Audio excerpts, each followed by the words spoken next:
Welcome to the Byja radio show.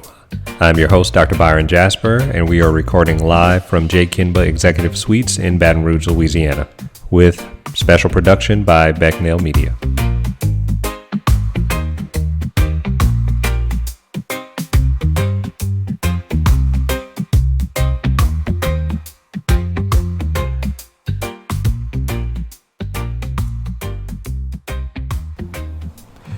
Good afternoon. We are back.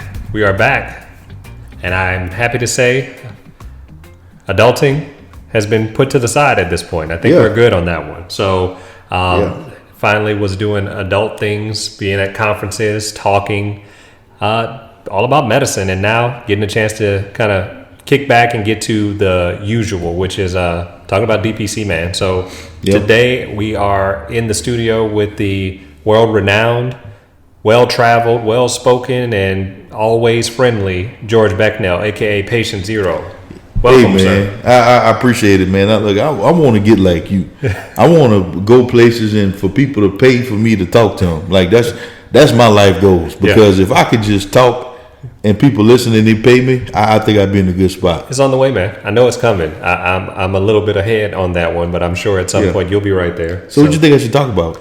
Well, not what we talked about the last time, because I'm tired of seeing these hashtags pop up. It ain't tricking if you don't got it. Hey, man. I'm just going to say that I don't think we should talk about that ever on stage or ever in a capacity where someone's going to pay you for it. It seemed more popular than what we expected. Yeah, I could agree. The fact that I've been messaged a few times for people to ask that specific question, what does that mean? I'm thinking that we're 2 steps away from going in the wrong direction. So I'm going to pivot and come on back and just say that if we talk about anything but that, I think we're doing well today. So I think coming into today's episode, we're at episode 8, right? Episode 8. So we made it to 8. 8, right? And man. We have not been canceled. We have not been canceled. How impressed are you? Yeah, I'm positive in the sense that we're getting some momentum going. But all that being said, I would like to say thank you to all the people who have listened, all the people who are tuning in, all the people who are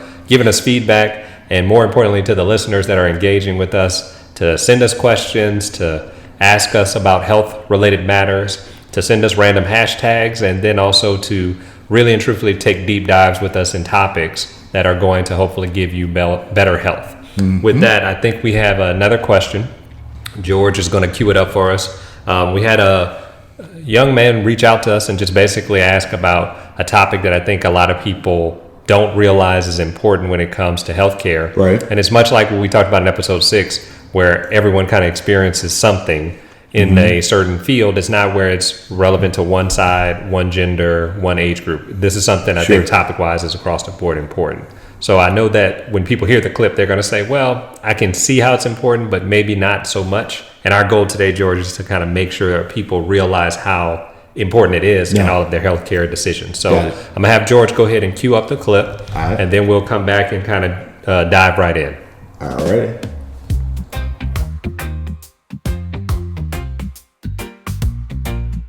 Hi, Dr. Jasper and Patient Zero. I'm a longtime listener and really appreciate the valuable health information that is shared in each episode. I've been struggling to stay on top of my health and my partner's health because our doctors seem so rushed.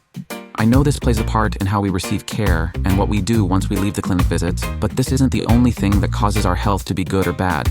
So can you go over how can the DPC model help us with our accountability?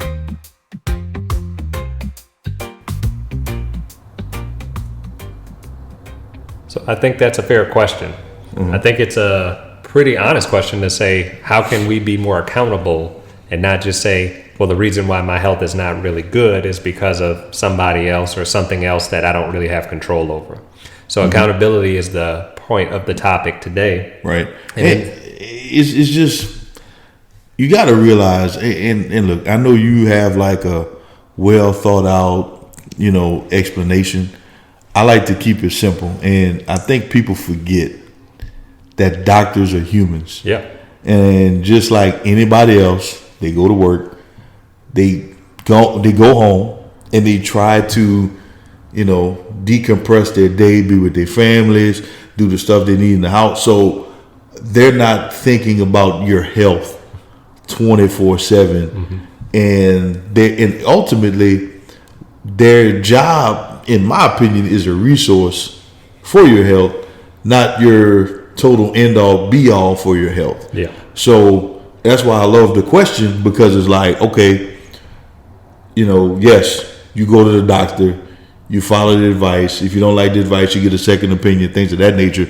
But the doctor is just another resource for you to take charge of your own health. Yes. And I think people forget that. Yeah, and I think you hit the nail on the head with one of the things that people will come to us and be surprised when we say, you are just as much in charge as I am. Mm-hmm. Now, some doctors' offices don't do that, and I can't say that I'm surprised by that, but I do agree that some people are used to going to the doctor and the doctor saying, do as I say. Right. And from there, it's pretty much thought that the doctor is responsible for all of the healthcare decision making, mm-hmm. and then also the things that should happen or shouldn't happen. But in our question, the question was, I think, very fair, that they say, well, what can I do that will make it where accountability is on both sides of the coin? And is there something that DPC can offer that'll allow people to have more accountability? And sure. I think the short answer is yes, there is. Absolutely. But I think the first point to mention is that it is a 50-50 split when it comes down to how to get the best health with your physician being a part of that decision making. Whatever that is, that 50-50 split could be more so what medicine to take, what exercise to do, what diet to follow, but it has to be where one person is giving equally as much as the other person is. Well, it just, so what I've learned thus far in being in the model, in the DPC model, right? Mm-hmm. My doctor visits are a lot more conversational than they used to be, right? Because when we talked about this a few times on a few different episodes, where you have like a 15-minute window, and that visit's normally like 7 minutes, right? And the doctor's like, what's wrong with you? And you're like, X, Y, and Z. And the doctor's like, take this, take that, take this. Mm-hmm.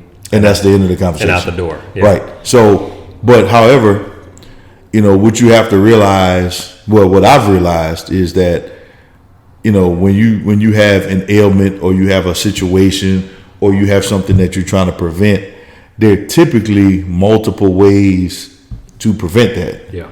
And when the appointment is more conversational, like I have an hour, we can sit there and talk about things. Yeah. You could talk about, what's your opinion of it? I can say, maybe I don't like this. Then you say, well, this is what I think is best. Or you can say, well, that's cool. If you don't like this, I have another route. Mm-hmm. But when you talk about direct primary care versus the traditional model, in my opinion, those conversations are a lot more productive and where we get to a solution collectively versus being told to go home and take X, Y, and Z. Yeah. And then just see how you feel. Yeah. And then I got to wait like 2 months to get back in front of you if it don't work or if I didn't like it. Yeah, and I think the idea that I come to, besides having that extreme amount of time to really dive deep into conversation, dive deep into problem solving, is that it's more transparent to tell you there's 4 different ways to get to a solution, mm-hmm. and you can pick which one sounds better for you. Right. And make sure you know the pros, the cons of each of those 4 decisions. What happens in that traditional model, as you said, they have a smaller window, mm-hmm. and with that smaller window, the goal is to get things done. It's not necessarily to give you choices. So in our model, the DPC model, the accountability happens that we're putting the ball in your court. I say to George, these are your choices. We have diet, we have exercise, we have nutrition, talking to a specialist, we have medication, and by me laying out 4 or 5 different options, George can then make a decision of 1, right. 2, 4 of those things, however many he feels that is going to be most conducive to him getting mm-hmm. his healthcare goal. Correct. So I think the accountability part that I see in that is that George then has to step up and say, I want to do this because this is where I'm going to be the most accountable. Correct. If that's taking medicine because medicine's easier, your schedule won't allow you to go out and do as much exercise at this moment, then accountability may be there in the sense of, hey, I can do this, I'm going to pick this choice. Yeah. And I think the other thing I'll mention is that The DPC model allows me to have more accountability to check in on patients, which is something a lot of people are surprised about. I was in a meeting yesterday with a bunch of business owners, and one of the conversations that we spoke about is accountability with different business owners and having accountability partners. So I like to think of myself in the DPC space as someone who can be an accountability partner, meaning every once in a blue moon, I'll text the patient and say, hey, how are things going with your back pain? How are things going with your blood pressure? How are things going with that medicine we just started? Or if I tell them I'm going to send them something and a day or two later I haven't, I feel more accountable to make sure my patients are taken care of, that I'm going to literally keep myself accountable to them because I did what I said I was going to do. And by me doing that, it gives them more buy-in to do what they said they were going to do. Correct. So I think that accountability is a two-way street. It is. And it allows more accountability on both sides because of the conversational approach, because of the multiple choices, because more time in the exam room. So the accountability is everywhere, right? Right. There's less excuse to not be accountable. Yeah. And absolutely. And I've gotten messages from the clinic saying, hey, you should be out of this medicine. And I'm like, no, I actually have some left. Then the next sentence is, you should be out. So clearly you haven't been taking your medicine. Absolutely. That's every day, right? You about to miss some days. It's a trap. That's exactly. We're setting a trap for you to fall into, and so a lot of patients don't realize that we're setting them up to say, "Hey, if you don't need a refill by now, it's obvious that you're not taking your medicine." Right. So it's really funny that, again, that's that accountability, right? Yeah. For me to be able to say, "I know you probably need a refill, especially if it's a long-term medicine." Or, hey, are you still taking this medicine? Yes, I am. Well, it was an antibiotic. That means you haven't been taking it the way you're supposed to, because it was supposed to be out. Because you're supposed to be finished. You're supposed to be finished, right? Yeah. So it really gives people that my doctor's going to keep eyes on what we're doing, but it also hopefully gives them the empowerment to say, this person cares about this just as much as I do. And it wasn't just, well, I saw you, I gave you prescriptions. Whether you take them or not is on you. I'm going to see you in 3 months anyway, and we'll kind of pick this up next time. And I'll say this too, people in general like to deflect and be victims, in my opinion. This is not Dr. Jasper words, this is mine, right? I think people like to be victims. Okay. So would you like to elaborate? So what'll happen is, if they're not getting better, or if they're not being, seeing the results that they need to see, it's easy to blame the doctor. It's the doctor's fault. It's the doctor's this, doctor that, doctor, Yeah. But when you have that accountability, and when you're saying like, hey, the med, you haven't been taking the meds, or hey, I'm just checking up, following up to see how's this going, that going, and you say, hey, I haven't really been doing it, then the onus then falls on you. You can't play the victim. Right. You have to look at yourself in the mirror and be like, well, look, I'm not getting better, and that's my fault. And I feel like people, when they're in that type of situation, they do better, because nobody likes to let themselves down, especially if there's nobody else to blame. And that's just my thoughts. I think you're spot on for a number of reasons, because I can tell you story after story where we've had patients in this model come in and we tell them how things work, and when we follow up with them 5 days later, a week later, they're surprised at the message of, I want those logs that I told you I wanted you to keep about your blood pressure. And they're like, oh, I guess I need to go and start checking my blood pressure. And I was like, what, you thought I said I want you to write it down because I was just asking you to write it down? No, I want to see them and bring them into your visit with you, right? So that accountability is there. But then you are 100% right. I've had patients come in and they just don't want to change. And that's the unfortunate thing, that we can do everything we can. And some of those old analogies always pop up, and I still use them, as you can lead a horse to water, but you can't make him drink. You can't make him drink, because if a person comes in and says, I really want to change, but then does absolutely nothing when they leave the clinic, there's only so much you can do. It doesn't matter how many text messages or phone calls you send. Correct. And believe it or not, we have some patients who are in our model. They literally pay our membership every month, and we can't find them. I'm not making this up, and it's not because we're trying to scam people, because I know some people say, well, why would someone pay you and never come? It's no different than a gym membership. We got a lot of people across the globe, this country, this state, this city, that have gym memberships and never go. The gym don't call you. They don't say, well, you're giving us this money. You need to come get on this bicep curl machine or come get on this row machine or this Stairmaster. They just take your money and call it a day. At least in our practice, we will message you and say, do you want to make an appointment? Because it's been 6 months. It's been a year. Right. And some people don't. They like it to be, well, we have a doctor that in case something bad happens is when we're going to call. Yeah, no. But they don't want to do the primary care piece. And the primary care piece is that accountability we're talking about. But I say that to say, you can tell when people don't want to change. It's nothing you're going to say or do that's going to have that happen. But when you have someone who's really willing to take the walk with you, it usually gives you more momentum to keep going. Right. Because you're going to have a misstep. You're going to make a mistake. And someone being there to kind of give you that, it's all right. Hey, you didn't check your pressure. You didn't lose weight. You did have an increase in your A1C. We're still here. But the fact that I'm telling you continuously, we have people who we literally are charging a monthly membership and they just don't engage. So, while you bringing up old sayings, I got another old saying for you. What you got? A hit dog will holler. And look, I'm hollering because I'm like, man, I got a gym membership too, and I haven't used that thing in a while. But now you're right, man. And that's the point, right? But imagine you say, I have a gym membership and I'm using it, but there's someone calling you saying, we need to go. Right. Have you been going? And you have that accountability partner. You're more likely to go and engage. And that's the thing. Doctors in the traditional model don't have time to do that. They don't have time to call you and say, are you taking your medicine? No. Because to them, they're doing very much I told you what to do. I gave you the reasoning and the logic why you should do it.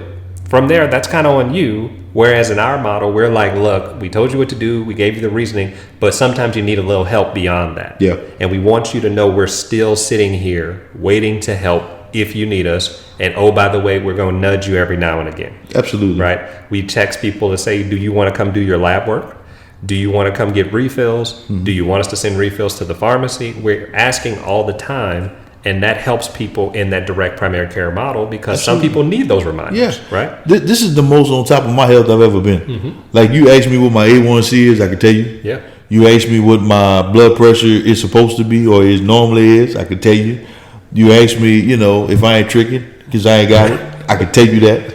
I know exactly where I'm at health wise. There you go. And this is the most on top of that I've been because I didn't even know what A1C was.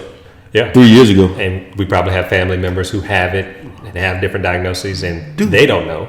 You actually can help them now that you're more knowledgeable. I got relatives and friends. Like I got a coworker the other day, his A1C was like over 10. And he's like, hey man, I can't really do this or I can't really drink this Gatorade even though I've been drinking all night because my A1C is over 10. I'm like, bro, how the hell did you get there? Yeah. But it's really surprising to see how many people will just let that stuff get out the way and have no idea that the stuff is out the way and they find out accidentally and it's like, okay, wow. Yeah. Like, I'm like a super duper diabetic, because I'm eating Skittles for breakfast, but like, it's just crazy that people let it get out of hand like that and nobody caught it. Yeah. And I think that's the other part. Someone saying, well, you missed your appointment. We want to just check in to see if you want to reschedule. Not just because your rescheduling is going to somehow magically make us better. It's going to literally help you. Correct. And we believe that's what most of us went to medical school for, is to help people, right? And I think one of the funniest things ironically, is that you just mentioned that you'll have people and you'll have conversation and they'll tell you how bad their health is. And it doesn't seem like they're flinching. They're not even thinking about it. I had a guy sign up with us last week.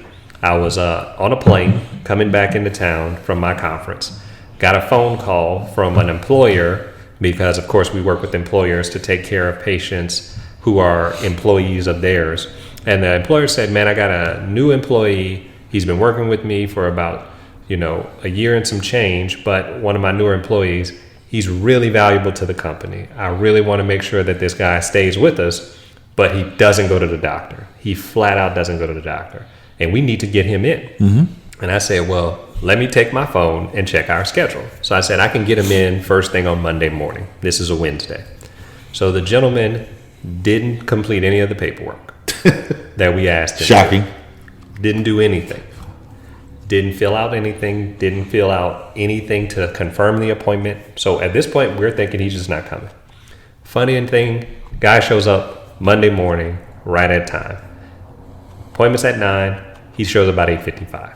In a normal practice, when you didn't do any of that stuff, there's a good possibility you're going to have to reschedule that appointment because he never confirmed his appointment. Right. He never had anything that literally was asked of him beforehand. And why am I telling that whole story is because that can literally disenfranchise you to say, look, I don't want to go to the doctor because every time I go, it's a bad experience.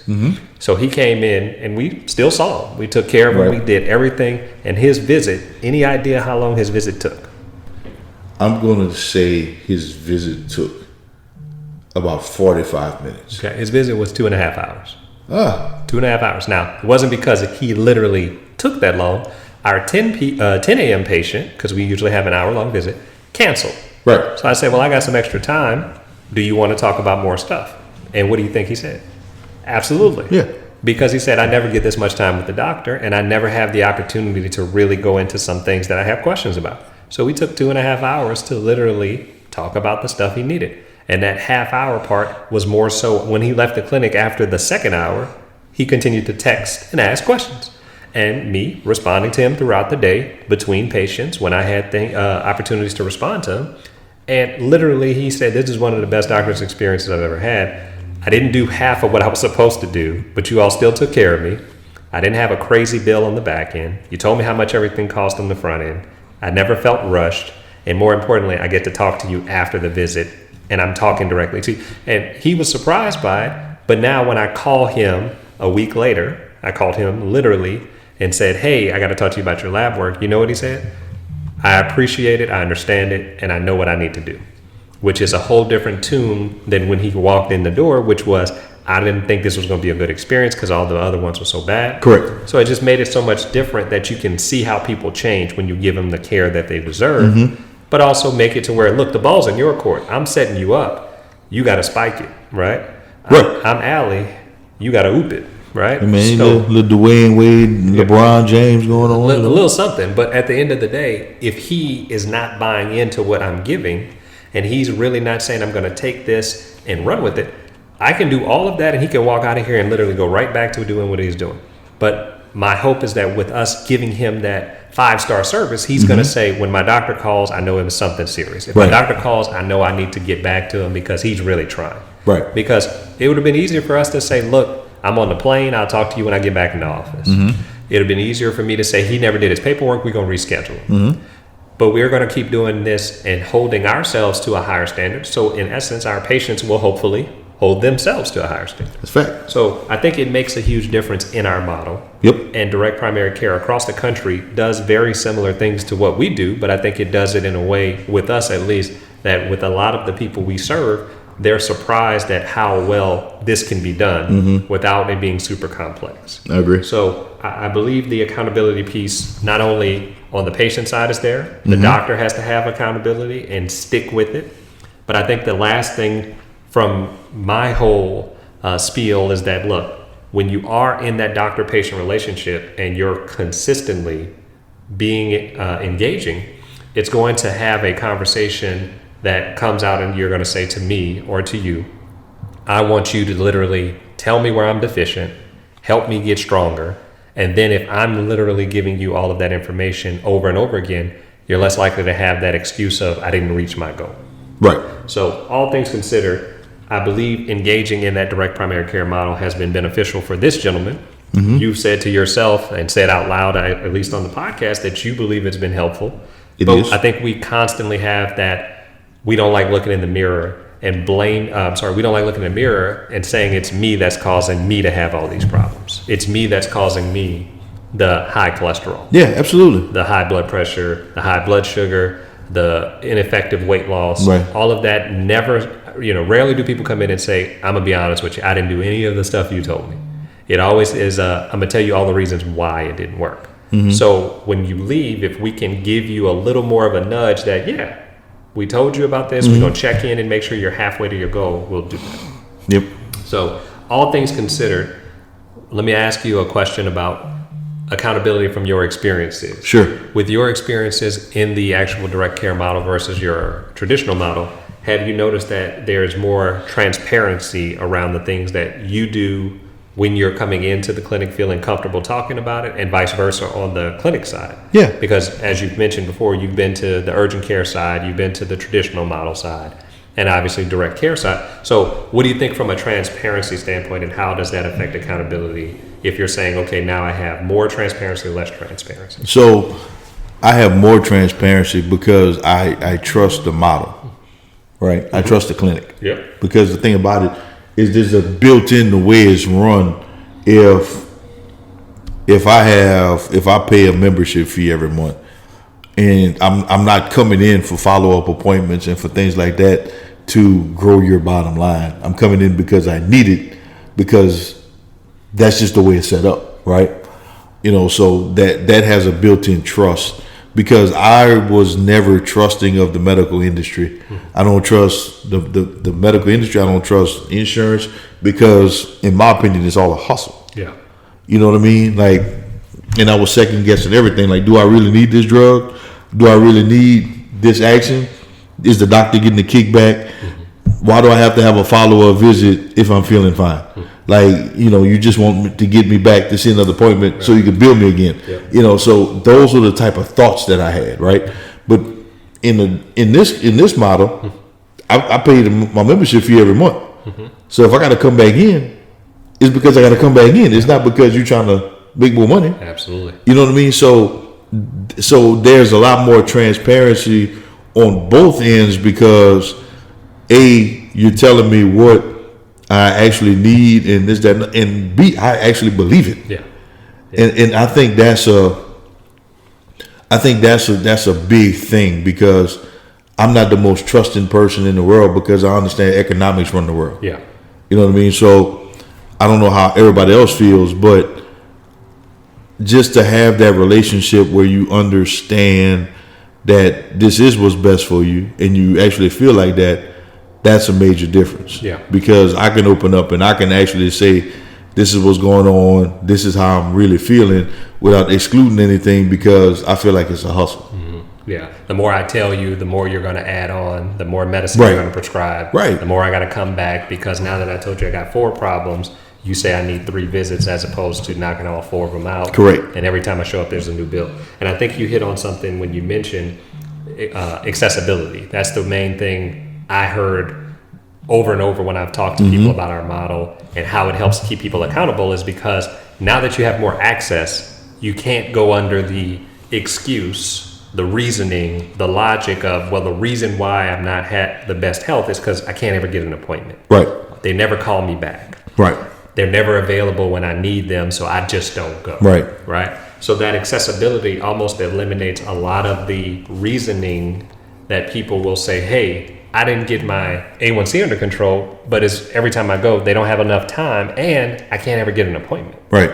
So I think that accessibility is there too, right? And on top of that, I can stay on top of things. Yeah. Because now, since I'm actually paying for this, and it's actually a thing, I can afford to be preventative when it comes to care. Yeah. Versus, hell, I know I'm about to get this big stupid bill.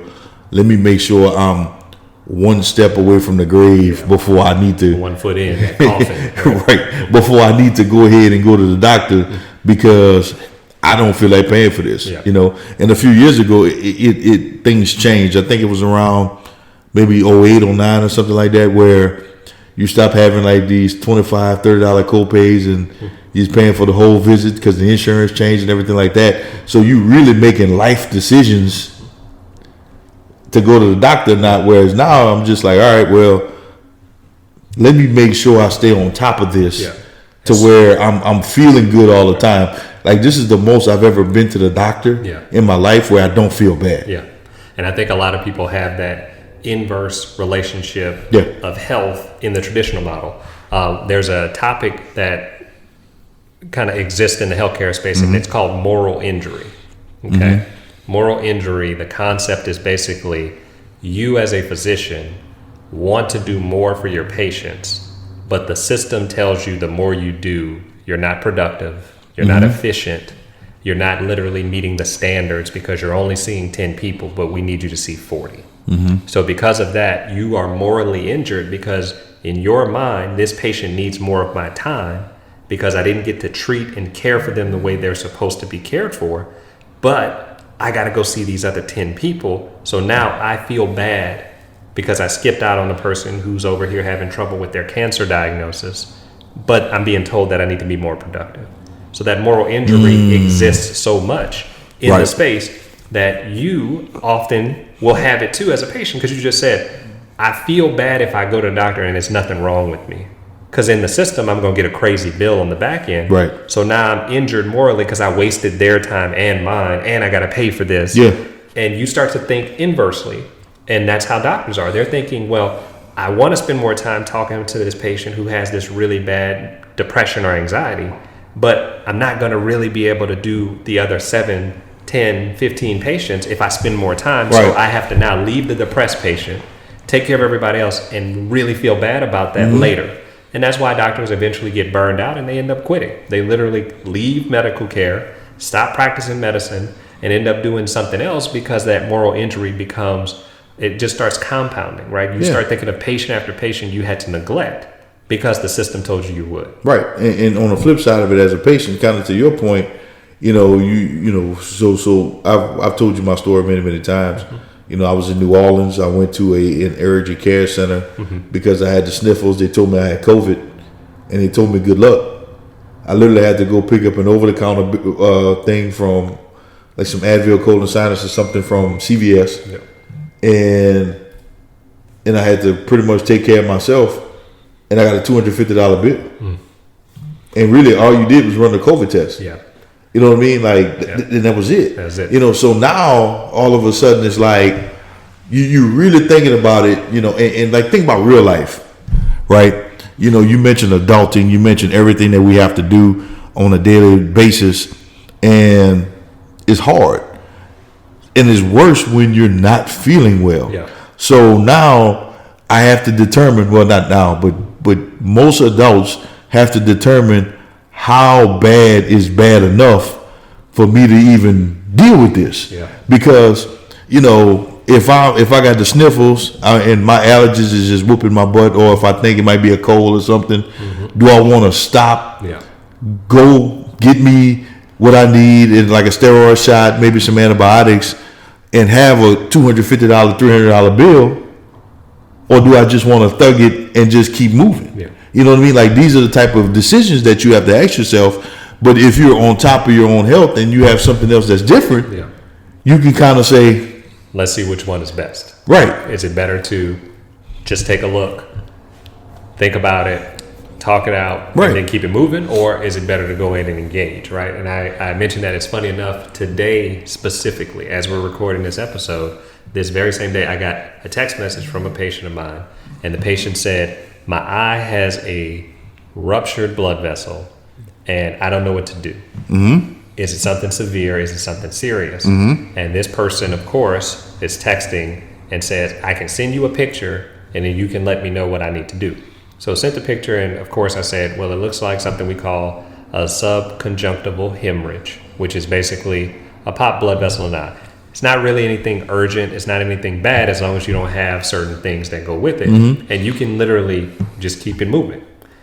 But that conversation, coming into an urgent care, come into a doctor's office, is an expensive conversation just for me to tell you you're fine, right? Right. And that's the part that you're saying, right? You have to now negotiate with yourself and your health of how much is enough, or how sick am I, and all of that. And that accountability now starts to get shifted to the healthcare system, because it's your job to tell me how sick I am, but I'm not going to really engage because I'm worried at this point that if I do and it's worthless, I'm healthy, I could have saved this time and this money, right? And then there's something else too, so I remember maybe about a decade ago, I was having some real bad digestive issues, right?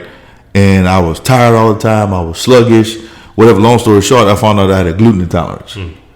But what happened was, in the meantime, I went to my PCP at the time. My PCP at the time, and I went to a specialist, and I went through several tests, right? And then every test was like, man, we really can't find nothing. We really can't find it, man. It looks like there's nothing wrong with you, you know. And I spent 6 weeks, maybe $1,000. Yeah. You know what I mean? For and then, you know, so there's always that possibility, like, hey, you're fine, or I might be misdiagnosed. Yeah. And I'm spending all this money, and I know I'm feeling terrible. Yeah, to keep going but you're telling me, hey man, they never wrote you. Yeah. Yeah. You know, you know what I mean? Yeah. So that's also part of that. Yeah. That thought process, that dynamic, that struggle. Because I read an article today where there's 2 states in the United States where you have to make $200,000 to be considered middle class. Yeah. You know, like what do we? You know, you need all this money Yeah. to live, and I'm going to spend 6 weeks and $1,000 Yeah.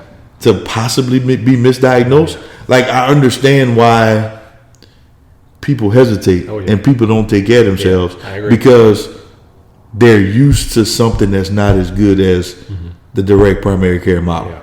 And they're used to the mediocre care, and they think that's actually normal. Well, and it's not even close. well, to your point, you know, somebody comes in 7 minutes. I don't care how smart you are. You might misdiagnose somebody because you only took 7 minutes. 7 minutes is not enough time to do a lot of things, let alone see a patient, examine a patient, diagnose a patient, give them treatment options, make sure they understand what it is, make sure the medicine's sent to the right place, make sure it's affordable, and all of those things. But that's how we've gotten microwave medicine. I think that's a term that makes perfect sense, because you're literally doing everything in a fast track, in a very small size sample, time sample, and then you're hoping people are good. And that's why I said that accountability of, hey, the doctor is just in and out, and that's why my health is bad. That's a huge part of it. Correct. But and I think that's the healthcare system, that's the physician. And again, a lot of people don't know there's a different way. So I get that some of the accountability is on that person. However, the patient has accountability as well. One, you don't have to keep going back to that doctor. You can find somebody else. You can definitely find somebody in the direct primary care space. Believe it or not, we're all over. You can literally find someone and sign up for this model. Most of the time, it's very affordable. It's not something that's going to break the bank. And more importantly, it's easy oftentimes to get in, try it, and see if you like it, and most people will.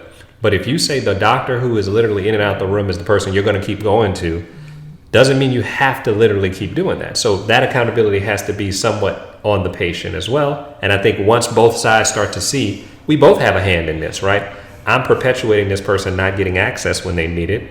Oh, I'm not actually engaging when I need to. Eventually, I think it starts to actually open up that we can get better care if both sides are starting to kind of look and say, how can we do our part to make things better?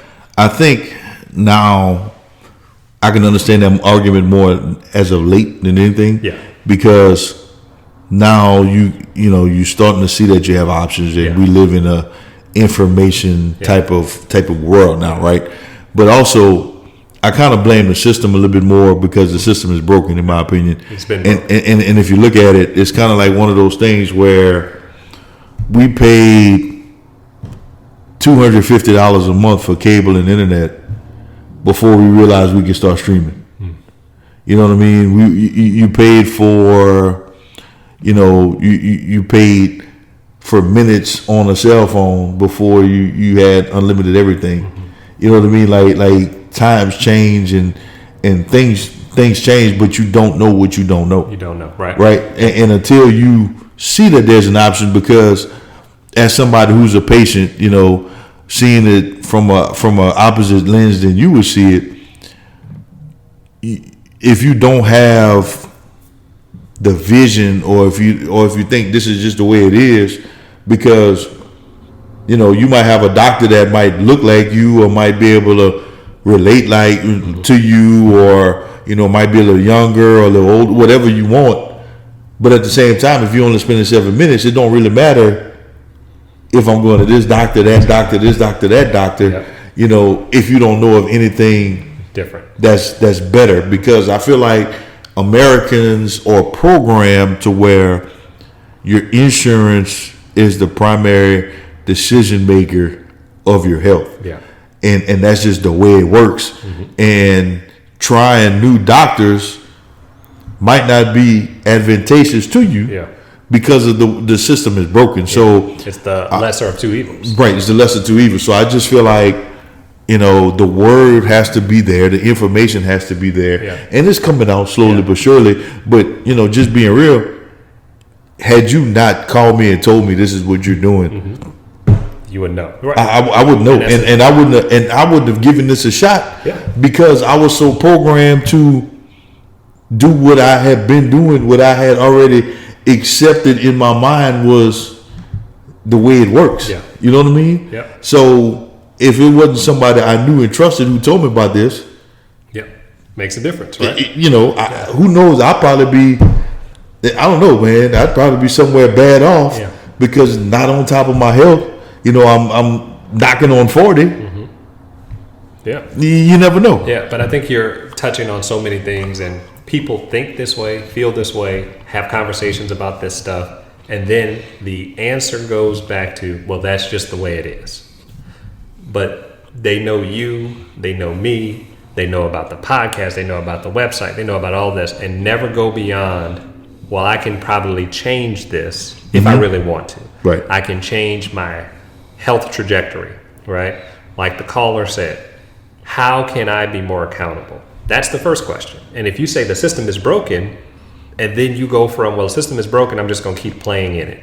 I think that's the first thing that if you really want to fix it, you may have to say, okay, well, what is there that I can do and hold myself accountable? And one of the things you may say is, I'm going to stop going to these doctors that don't really and truthfully give me the time that I need. And again, some people may need only 7 minutes.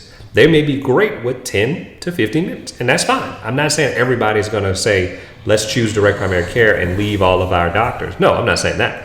But if you say my health is so out of whack, I need to get something different, but I don't want to do anything differently. But What so do you expect?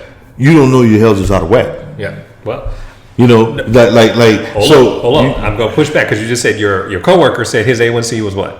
10. Yeah, He knows it's out of whack. But he found it out, you know, when it was already 10. Yeah.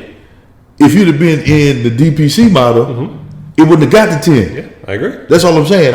Like some, and the thing about it is, I don't remember what the situation was, but I got a cousin who his A1C was like 14, and had he not gone get a physical because he was getting a new job, Yeah. he wouldn't have known. Yeah. He didn't feel bad. I get you. He felt good, And that's fine. and he wasn't checking on himself because, you know, like most people, I'm not gonna go. I feel okay. I'm not going to the doctor. Exactly. And they had no idea that their health was there. Now that they know, Yeah. they got to do something. Exactly. But it's like, And that's the point. and I think about myself. My A1C could be 10 Yeah. if I didn't do this model, But- and I wouldn't know. But that's why I said that's the accountability. The accountability is now that I know something's off, if I'm going to the doctor, I'm engaging with the doctor, and I'm not getting where I need to be. Right. Do you want to stay there and No. keep getting stuff mediocre? I agree with that. Yep. Or do you say, look, I'm going to look in the mirror and say, what else can I do? And as we already pointed out, the system has to do more. The doctors potentially in the system have to do more. Right.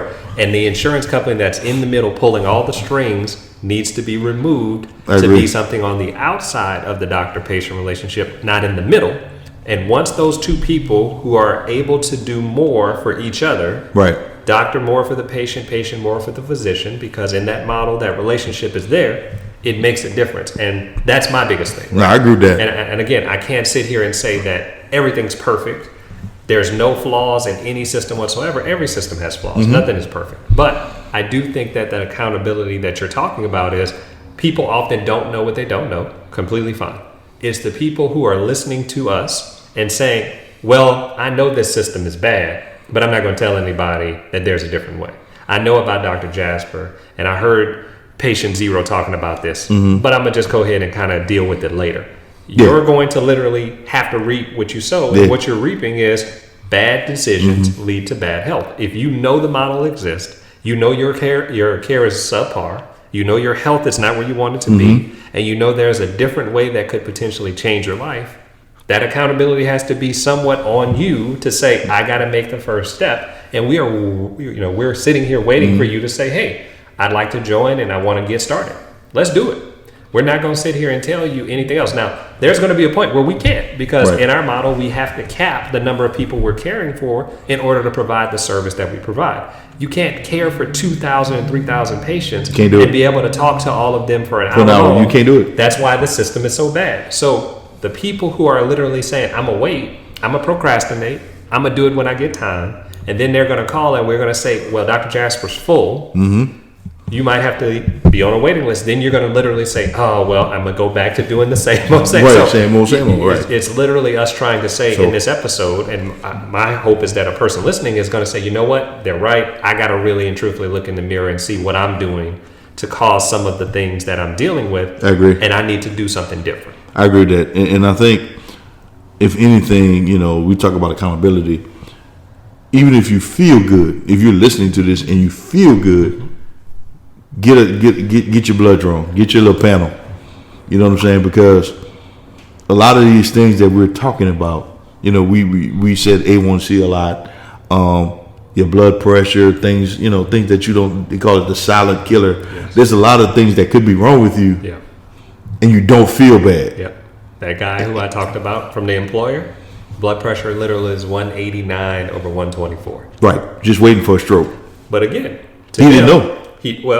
He knew his pressure was high. He didn't know how high because he's not checking it. But he also said, I had such a bad experience, I don't want to go. So that's the accountability where he said, a part of this is, I know my pressure is high. Wow. And I don't want to go. And the other part is the system is so bad that it makes me not want to go. So it's a two-way street. But this is the point. Had he not spoken to the employer and the employer said, you need to go see this doctor. Right. He literally picks up the phone and calls on behalf of his employee and says, I want him to see you. What do you need? And that's the point I'm saying. Like someone being an accountability partner, his employer literally says, I'm going to put my arm around you and say, what do I need to do to get you to better health? I can point you to the doctor. I can help you and all that. So once the gentleman laid the groundwork and I gave him what he needed to do, and hey, we got an appointment 9 a.m. on Monday, he didn't have to show up. He had to take all that stuff that he said is so bad and I just don't want to deal with it, put it to the side and say, I'm going to try something different. So that accountability is all around. And when it works, it works. Right. And you just said that. You had bad experiences. You had to take some accountability and say, well, what am I doing that keeps promoting these bad experiences? Right. Let me try something else. And you try something else, you found something better. Correct. And I think the more people do that, the more they're going to say, my care is better. I'm also feeling better. When I go to the doctor, I go in feeling potentially bad and I leave out feeling better. That's how it should be. It shouldn't be I went to the doctor, I feel bad, and I feel less bad. Right? Like I was at a 10 of feeling bad, now I'm at a 9.5. Your hope is that I was at a 10 and now I have positive numbers of feeling healthy. And most people don't have that because they just say, well, you know what? It's their fault.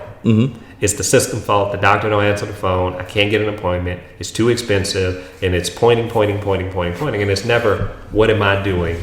Other than saying, I'm just going to stick with this bad insurance. Correct. I'm going to stick with this horrible clinic. I'm going to stick with this bad system and just keep giving it my money. I'll tell one more quick story. Talking to another guy who owns a business. Right. And basically he reached out and said, I'm thinking about signing my employees up with your clinic. I said, whenever you're ready, here's our paperwork. Let us know what you need. He calls back. I'm sorry, not calls back. I see him as I'm walking up the hallway and he says, man, we got great insurance. So I'm over here wondering about, they're not going to really come in that often. Should we still do the membership? I say, well, look, it's up to you. I said, the way that the system works with insurance is if you don't use it, they charge you. If you do use it, they charge you. If you go in once, they're going to charge you. If you go in 20 times, they're going to charge you more often. So your goal is to figure out how to use insurance responsibly, right? Much like we say on this show and everywhere else, car insurance, right? You don't want to use it all the time, but you do want to have it. So yes, they're going to charge you, but you don't want it to be where you're racking up a bill every day you're on the road. Correct. So how about mimicking that in healthcare? And he said, I never thought about it like that.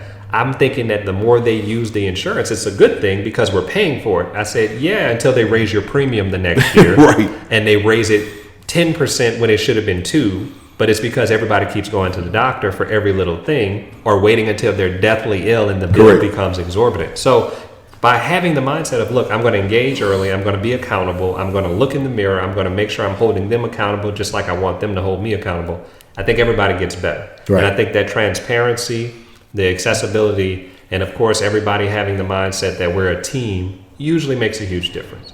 So I think we've covered quite a bit, right? We've talked about DPC in a lot of different ways from those different angles and how you as a patient feel more accountable. Me as a physician, I definitely want to be more accountable to the patients. And I think overall the model works for a lot of people who are really fed up with that old system. They know it's not the best. They know it could be better. And they want to do something different. They just don't know where. Well, we are here. We're literally sitting here telling you, find that direct primary care doctor. Doesn't have to be Dr. Jasper. Doesn't have to be somebody Thanks. in Louisiana. But if you find one and it works well, do it. Yep. And once you do it, if it works the way you think it will, which I'm pretty sure it will, why not bring other people with you? Right. Why are you the only one healthy and everybody else sick and you just say, well, stick with that insurance plan? Because if you say, I'm eating at a restaurant, the food's great, you don't just tell people, well, it's good food, you go wherever you want. You say, man, you really got to go eat here, right? I'll go with you. We can go together. But in healthcare, we don't do that. We kind of just let people languish in a certain way.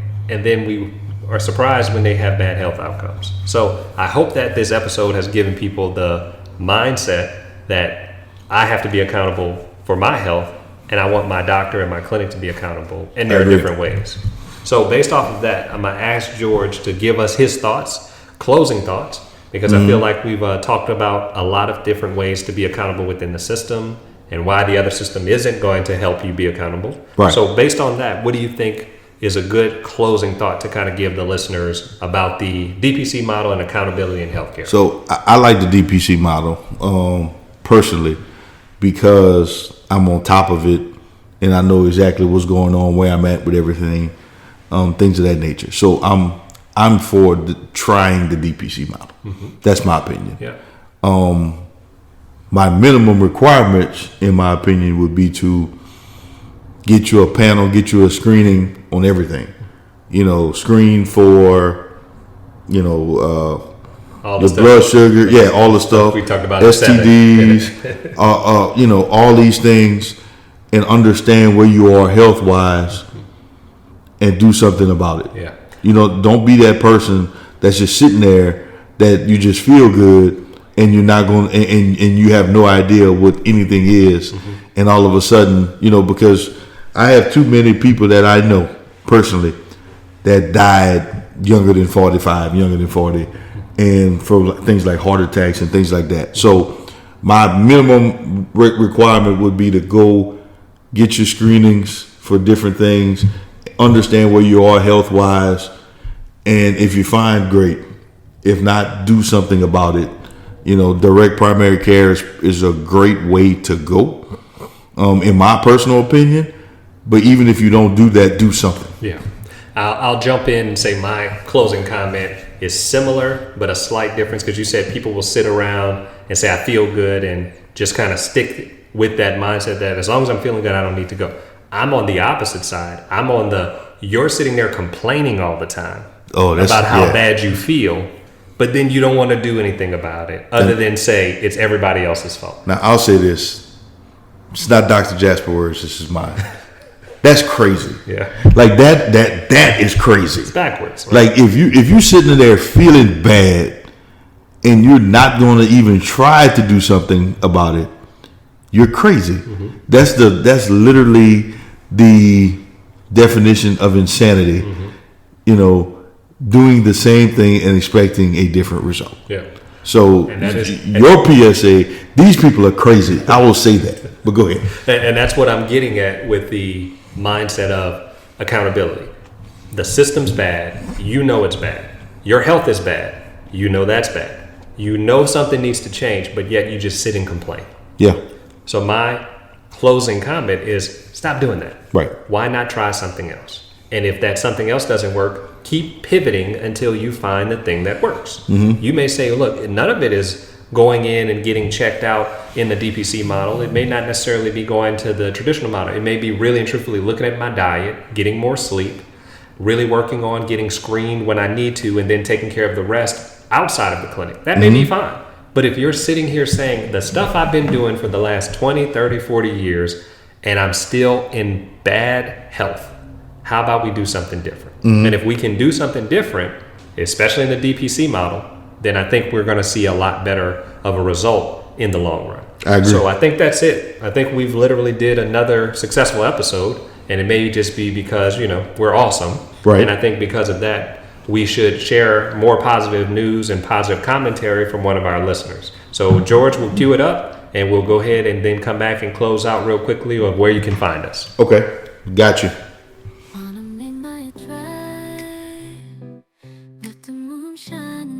Hello, my name is Sarah, and listening to the Byja radio show has been a true game changer for me. The insights on direct primary care have empowered me to take control of my health in ways I never thought possible. It's like having my own personal healthcare coach guiding me every step of the way.